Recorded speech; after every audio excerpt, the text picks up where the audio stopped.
Trump was asked about a meeting with Canada today. Oh, Canada, the newly elected prime minister. He's supposed to jump on a call today, or I don't know if he's physically coming to the White House or not, but it came up yesterday. What's your expectations on meeting with the prime minister? 1872, here's how Trump answered that, the new Lib Canadian prime minister. Your expectation for your meeting with the Canadian prime minister tomorrow? I don't know. He's coming to see me. I'm not sure what he wants to see me about, but I guess he wants to make a deal. Everybody does. They all want to make a deal because we have something that they all want. We have something that they all want. China wants to make a deal very badly. You see what's happening to China. China's being decimated, and I don't want that to happen.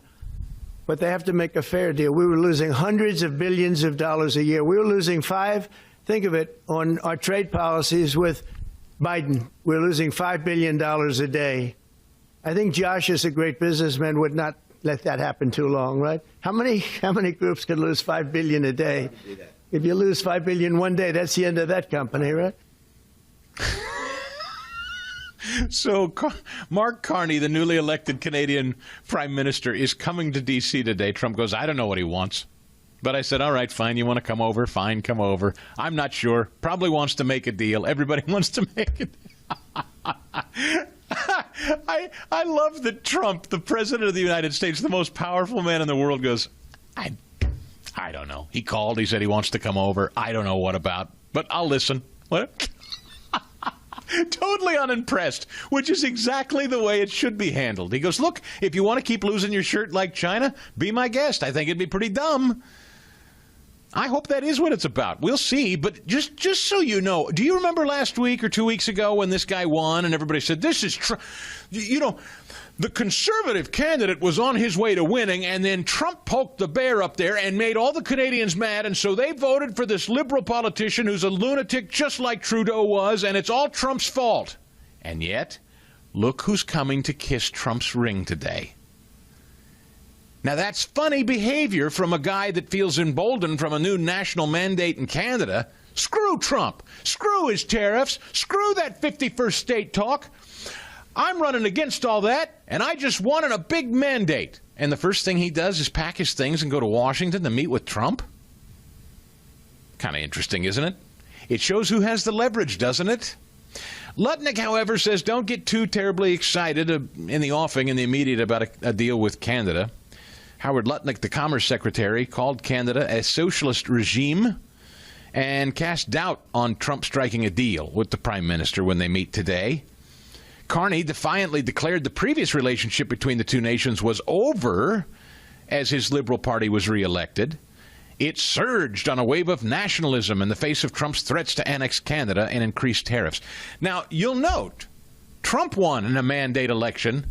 He's not traveling to meet with the new prime minister there, is he? No, the new tough-talking prime minister is coming to Washington, D.C. to meet with him. Asked on Fox Business yesterday if a deal could be achieved with the new prime minister, Lutnick described the situation as really complex.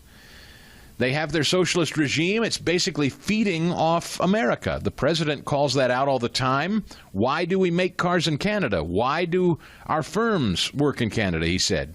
Predicting it will be a fascinating meeting. I just don't see how it works out as of yet. I have a friend who explained to me very easily. He had a manufacturing plant up in Michigan, and the Canadians wanted them to come up to Canada and manufacture. And they said, well, we can't do that. But they said, okay, well, then you got to hire all kinds of Canadians in your plant down there in Michigan, which this plant agreed to do, but also open a manufacturing plant in Canada. My point is, if you talk to anybody in manufacturing, if you know anybody who does it, it is fascinating how a company can be cajoled to do work with a foreign company and completely cut out the American workforce and the American tax base in favor of landing some big contract in Canada. Trump is trying to reverse engineer all of that. It's going on in big ways and small every day, all the time.